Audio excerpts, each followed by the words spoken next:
और इधर हिमाचल सरकार के फैसले को लेकर नेता रफीक उल इस्लामी का कहना है कि विक्रमादित्य कह रहे हैं कि दुकानों पर नेम प्लेट लगाया जाए। ये तो यूपी सरकार के फैसले को फॉलो कर रहे हैं। क्या कुछ कहा, सुनाते हैं आपको।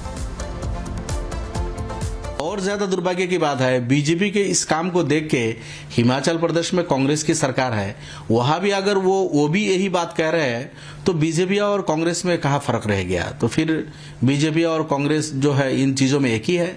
सिर्फ इनका मकसद ये है कि मुसलमान को सताओ, मुसलमान को। अब वहां देखिए शिमला में एक मस्जिद को तोड़ने के लिए पता नहीं क्या कांग्रेस के मंत्री असम वो हिमाचल विधानसभा में किस तरह के मस्जिद के खिलाफ बोल रहे थे। अब अगर हिमाचल के कांग्रेस के मंत्री विक्रमादित्य सिंह वो कौन किस धर्म के हैं अपना नाम लिख के दुकान में लटकाने की बात कर रहे हैं, यूपी को फॉलो कर रहे हैं, यूपी के उस चीज को एडॉप्ट कर रहे हैं, ये दुर्भाग्य की बात है। तो फिर लोगों को ये विश्वास हो जाएगा कि कांग्रेस और बीजेपी दोनों का पॉलिसी एक ही है। तो एआईयूडीएफ नेता को आप सुन रहे थे, रफीक उल इस्लाम को। वो कह रहे हैं कि यूपी की चीजों को फॉलो कर रहे हैं। दुर्भाग्य की बात है, लेकिन हमारे संवाददाता ललित हमारे साथ जुड़ गए हैं। ललित, अब हिमाचल में योगी मॉडल को फॉलो किया जा रहा है और इसमें दुर्भाग्य की बात क्या है? अगर दुकानों पर, रेस्टोरेंट में, ढाबों में उनकी नाम, उनकी पहचान लिखी होगी तो ये तो अच्छी बात है ना। लोग जागरूक रहेंगे, धोखे में नहीं रहेंगे। इसमें राजनीति करने की क्या जरूरत है?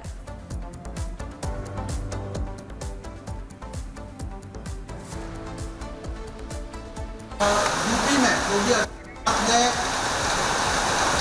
ललित, आपकी आवाज ठीक से नहीं मिल पा रही है। दोबारा से कोशिश करते हैं आपके पास आने की, लेकिन इसी बीच अपने दर्शकों को ये बता दें, हिमाचल में योगी मॉडल को फॉलो किया जाएगा। अब अगर जो भी व्यक्ति का नाम होगा उसकी नाम के आधार पर ही उसकी पहचान को उजागर करते हुए दुकानों पर नेम प्लेट लगाई जाएगी। और ये योगी मॉडल है क्योंकि इसका जिक्र अभी बीते दिन ही उत्तर प्रदेश की सरकार कर रही थी। योगी आदित्यनाथ ने बैठक बुलाई थी। बैठक में तमाम दिशा निर्देश जारी करते हुए इन बातों का जिक्र किया और ठीक उसको बेहतर माना हिमाचल की सरकार ने, तो उसको अपना रहे हैं। योगी मॉडल अब हिमाचल में चलेगा, लेकिन इस पर राजनीति जो की जा रही है, दुर्भाग्य की बात कही जा रही है, ये शायद जनता की समझ से परे हो सकता है।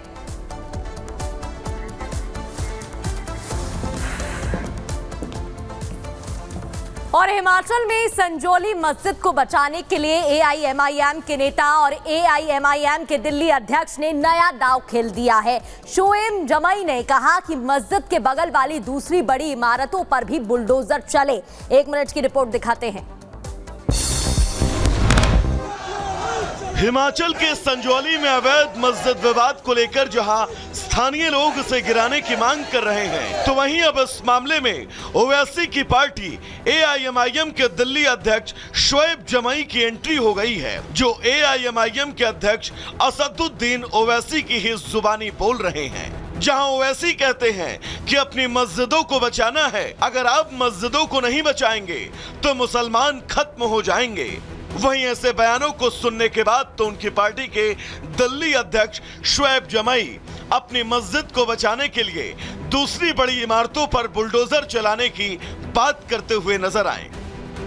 इस वीडियो को खुद शोएब ने शेयर किया। एआईएमआईएम दिल्ली के शोएब ने शिमला पहुंचकर संजौली मस्जिद का दौरा किया और उस समय ही उन्होंने आसपास की इमारतों पर एक्शन की बात कही। Bureau report, Republic Bharat. वक्फ प्रॉपर्टी जो है वो एक प्राइवेट प्रॉपर्टी है। बीजेपी इसको ऐसा बता रही है कि ये गवर्नमेंट प्रॉपर्टी है। वक्फ सुधार क्यों तकरार, ये बड़ा सवाल है। आपको बता दें, एआईएमआईएम अध्यक्ष असदुद्दीन ओवैसी ने तमाम लोगों को, एक तबके को वक्फ कानून के तहत लोगों को गुमराह करने का प्रयास किया है और सीधे तौर पर ये दलील दे रहे हैं कि सरकार वक्फ कानून के तहत मस्जिदों को छीनना चाहती है। आखिर लोगों को क्यों बरगला रहे हैं, क्यों गलत जानकारी दे रहे हैं, क्या है खबर, देखिए। देखेंगे, सबसे पहली बात तो ये एक झूठा प्रोपेगेंडा बीजेपी आरएसएस ये कर रही है पूरे देश में कि वक्फ प्रॉपर्टी जो है वो एक प्राइवेट प्रॉपर्टी है। बीजेपी इसको ऐसा बता रही है कि ये गवर्नमेंट प्रॉपर्टी है। तो ये एक प्राइवेट प्रॉपर्टी है, नंबर 1। दूसरा, एक झूठा प्रोपेगेंडा बीजेपी आरएसएस और उनके अलाइज की तरफ से किया जा रहा है कि वक्फ बोर्ड के पास देश में 9,40,000 एकड़ जमीन है। ये एक अफवाह फैलाई जा रही है कि 9,40,000 है, कितने 32 स्टेट वक्फ बोर्ड में। अगर आप तमिलनाडु, आंध्रा, तेलंगाना और ओडिशा के 13 हिंदू एंडोमेंट बोर्ड की प्रॉपर्टीज को ले लिए तो यहीं पर 10 लाख एकड़ जमीन हो जाती है।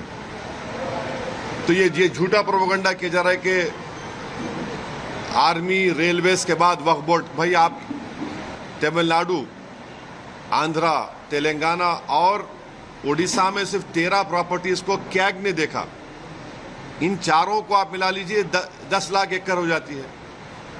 पांचवी बात यह है कि ये जैसा हिंदू धर्म में प्रॉपर्टीज दान दी जाती है, वैसा ही मुस्लिम धर्म में ये दान दी गई प्रॉपर्टी है। अब उसमें गवर्नमेंट का इंटरफेरेंस क्यों हो रहा है? ये आर्टिकल 26 का वायलेशन है। और वक्फ बिल मामले में लोगों को गुमराह करने पर केंद्रीय अल्पसंख्यक मंत्री किरण रिजिजू ने भी जवाब दिया। क्या कुछ कहा, सुनिए। वक्फ अमेंडमेंट बिल तो आप लोग को पता है पेश किया है, अब जॉइंट पार्लियामेंट्री कमेटी के पास गए हैं और हम चाहते हैं कि ये विंटर सेशन आते आते जॉइंट पार्लियामेंट्री कमेटी अपना काम पूरा करे। और जॉइंट पार्लियामेंट्री कमेटी के बारे में मुझे जो खबर मिला है बहुत ही पॉजिटिव है। 1 करोड़ से भी ज़्यादा रिप्रेजेंटेशंस ऑलरेडी जेपीसी के पास आ चुके हैं और जेपीसी बहुत ही व्यापक रूप से सबका सुनवाई कर रहे हैं। सरकारी ऑर्गेनाइजेशंस हो या सामाजिक संगठन हो, सबसे अपने बातें कहने का मौका दे रहे हैं जेपीसी। मैं जेपीसी के अध्यक्ष और जेपीसी में जितना मेंबर्स हैं उनको बधाई देता हूं। इतना एक्सटेंसिव जेपीसी हियरिंग शायद पहले इतिहास में नहीं हुआ है।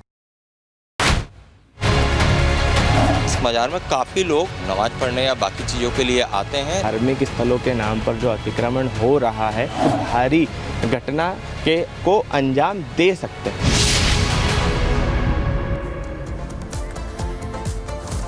और चलिए अब अगली खबर आपको बताते हैं भोपाल से, जहां पर गांधी मेडिकल कॉलेज के जूनियर डॉक्टर्स का कहना है कि वो खुद को असुरक्षित महसूस कर रहे हैं क्योंकि तमाम ऐसे लोग हैं जो उनके कैंपस में घुस आते हैं धार्मिक स्थलों के नाम पर और ऐसे में उनको परेशान करते हैं।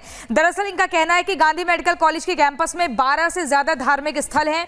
कोई भी धार्मिक आयोजनों के नाम पर कैंपस में आ जाता है, अक्सर लड़ाई झगड़े होते हैं। डॉक्टरों की मांग है कि बाहरी लोगों के आने पर रोक लगाई जाए। प्रकार से धार्मिक और आर्थिक अतिक्रमण गांधी मेडिकल कॉलेज परिसर और हमीदिया अस्पताल परिसर के साथ साथ टीबी अस्पताल परिसर में जो चल रहा है, उसके कारण लगातार बाहरी लोगों का आना जाना, बाहरी लोगों के आने से जो माहौल बदल रहा है, यहाँ पर जो भय और एक माहौल परिवर्तन, ऑरा को जो गड़बड़ करने की लोगों की साजिश चल रही है, उसके कारण हमारे डॉक्टर्स, हमारे विद्यार्थी, हमारे कर्मचारी सभी लोग परेशान हैं। क्योंकि जिस प्रकार से लोग भीड़ में आते हैं यहाँ पर अपनी जो उनकी गतिविधियाँ हैं, जिस प्रकार से अनैतिक गतिविधियाँ करते हैं, नशाखोरी, छेड़खानी, चोरी की वारदातें, मारपीट की वारदातें हो चुकी, उसके कारण एक डर और एक भय का माहौल हम सबके बीच में बनता जा रहा है। तो शासन प्रशासन को हमने लेटर के माध्यम से लिखित रूप से सूचना दी है कि सर यहाँ पर लगातार इस प्रकार से घुसपैठ होती जा रही है। कलकत्ता में घटना देखी, आरजीकर मेडिकल कॉलेज में जिस प्रकार से पूरा भयावह घटना और दुर्घटना घटी हमारी एक महिला चिकित्सक के साथ में, तो वैसा ही माहौल यहाँ पर बनाने की कोशिश की जा रही है। डर और भय का माहौल है क्योंकि लोग यहाँ पर सैकड़ों की संख्या में घुसते हैं और कई बार पिछले 2 माह पूर्व एक सुरक्षा गार्ड के साथ ही कुछ अज्ञात लोगों ने जो एंटर करे थे, उन्होंने एक धारदार हथियार से हमला करके इस जो गार्ड को 50 टाँके आए। तो आप सोच सकते हैं कि इन लोगों की मंशा कितनी खराब है। तो हमारा यही मानना है कि जिस भी प्रकार की अनैतिक गतिविधियां चल रही है उन पर अंकुश लगे और एक सेफ और सिक्योर कैंपस हम लोग को मिले, जिससे हम अच्छी से अच्छी स्वास्थ्य सुविधाएं जनता जनार्दन को दे पाए। यहाँ पर किसी भी प्रकार का धार्मिक गतिविधि होना ये एक तरह सबसे बड़ा प्रश्न चिन्ह है, क्योंकि यहाँ पर जो रोगी आता है वही हमारे लिए भगवान है।